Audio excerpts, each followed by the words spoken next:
Hey, everybody, off the Mike Sports Network here. Cavs thoughts here on an off day. Taping this on Thursday. Game 3 is Friday. So, obviously, big picture, the Eastern Conference has opened wide up, and we have no friggin' clue what the rest of this series is going to look like against the Indiana Pacers. They've got a mountain to climb here.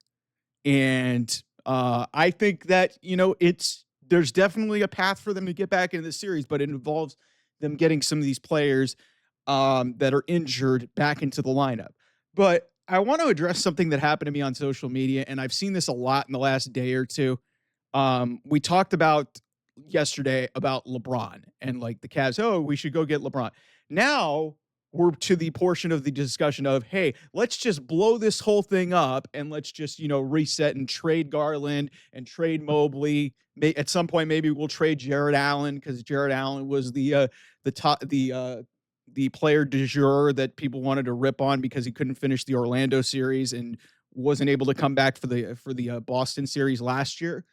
But I'm getting into it, and apparently, so word going around, Brian Windhorst, who's as good as anybody in covering the NBA, and ironically got his start in the NBA covering LeBron James, and he said that Darius Garland actually has been dealing with this injury since the end of the season. He missed a game, he came back and played, and then he obviously re-aggravated, I think, in game 2 of the Miami series, and said it got worse, and that's why he hasn't played in the last 4 games.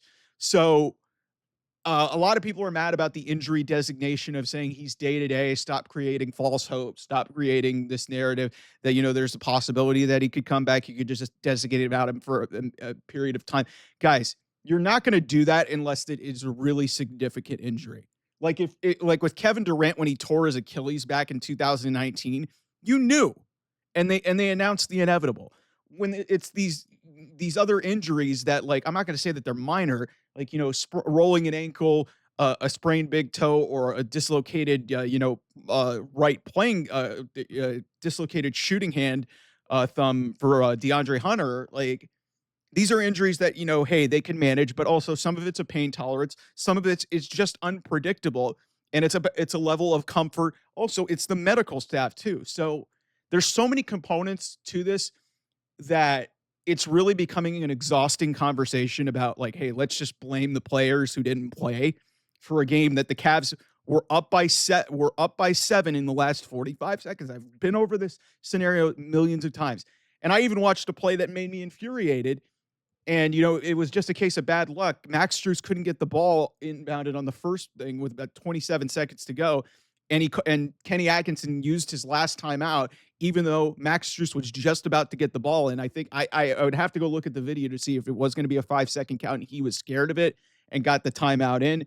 Either way, just a confluence and just a cacophony of errors that, it was the perfect storm of bullshit for the Cavs. And, yeah, I hate the last 2-minute report with them saying, hey, both the lane violations that directly impacted this game should have been called. There should have been lane violations. So the Pacers probably wouldn't have won. But hey, thanks NBA for telling me 2 days after the fact that, hey, you fucked up on the call. Listen, the Cavs still have to climb this hill. But one thing that's really bothered me in the aftermath of the last 2 days is people are trying to find these solutions to fix the problem when the series itself is not over.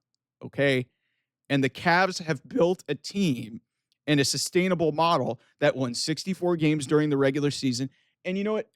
Injuries happen all the time. It just so happened it happened at the worst possible time for the Cavs. The Cavs were largely healthy for most of the season and managed everything particularly well, with most guys playing, like, the minutes were spread out pretty well because of how deep this team is. So to see some people, and let me read you guys this comment that I had. So Grant Puskar, he posted this, and he's an Ohio media personality. And so I commented to him, and I basically was like, hey, listen, like, these injury reports don't mean anything. Like, it's just like, it's a case of, hey, we've got injuries or not, it didn't matter. That's not the reason why the Cavs are losing. Stop talking about it. So then there's this other guy. I'm not going to even give his name because it doesn't matter. Basically, he goes, we're referencing Darius Garland specifically. He says he's soft And I pray to God that thank God he's finally going to get traded this offseason. I'd trade Mobley too if it was for a superstar player. And I'm like, do you people hear yourself talk? Do you people hear yourself talk? The Cleveland Cavaliers. The Cleveland Cavaliers were 64-18 this season. One of the best records in the history of the franchise. Multiple double-digit winning streaks. Coach of the year in Kenny Atkinson comes in. They built a roster that is multiple guys deep. They have the double big lineup. They have a superstar player in Donovan Mitchell, and they were plus 16. They were a 48-win team last year. They're plus 16 in wins, and people were still trying to discredit the job that Kenny Atkinson did. So then you extend that to, okay, because guys are hurt, we want to get rid of them. By the way, 2 All-Stars and the defensive player of the year. You want to trade that.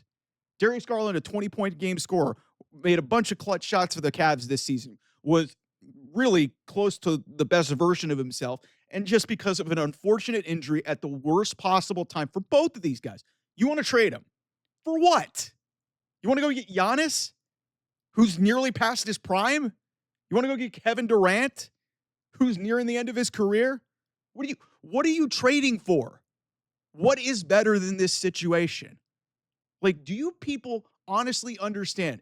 Are you freaking mental? Like, I don't get why fans have to get so riled up. And I understand that I'm getting riled up, but I'm trying to be the voice of reason here. And you guys are starting to really piss me off. Because what, you want to trade these guys because they got hurt at an inconvenient time in just some bad luck situations? It happens. Steph Curry is hurt. Do you think the Warriors want to trade him? What?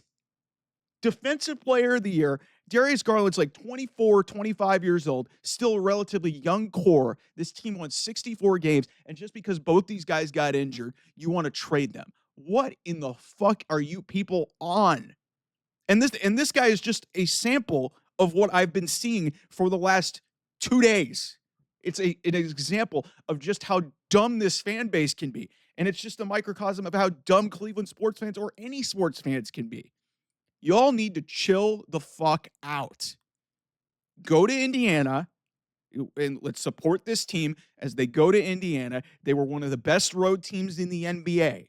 If they can get at least one of these guys back, there is a path for them to win both games in Indiana. Because let's be real, this isn't Boston against New York. Boston has a 3-point shooting fetish, and it's really disturbing at this point. They are 25 of 100 in 2 games of this series, including 15 of 60 in game 1 against the Knicks. And they allowed the Knicks to get back in that game because they refused to drive to the basket. The Cavs, on the other hand, have really owned the paint in both of these games. Donovan Mitchell was driving at will into the paint. I don't know if they won points in the paint in the game against the Pacers in game 2, but they destroyed them in game 1. Cavs haven't been able to hit an outside shot to save their life in this series. So at some point, those shots are going to drop. At some point. They had the blueprint to win. They had the game in the bag, and then they just freaking collapsed at the end. It happens. I'm over that portion of it. What I am really getting pissed off about is everybody trying to point fingers of blame and using this as a referendum that the season is over and we need to start trading everybody. We need to bring in LeBron James. We need to trade the defensive player of the year. We need to trade Darius Garland. We need to get rid of this guy. We need to get rid of this guy. Who knows? Maybe some idiot will probably say we need to fire Kenny Atkinson. And if you're that guy, go find another place to talk about it because you're going to lose a lot of people in interest in whatever you're talking about because you have no credibility. Like, guys, chill out, okay? It's going to be okay. We'll see how the rest of the season goes. Obviously, the injuries are going to be a huge story of this thing. But if anything, that should be the biggest indication that this thing could work. Because like I said, they were up by 20 at a couple points in that game on Tuesday night.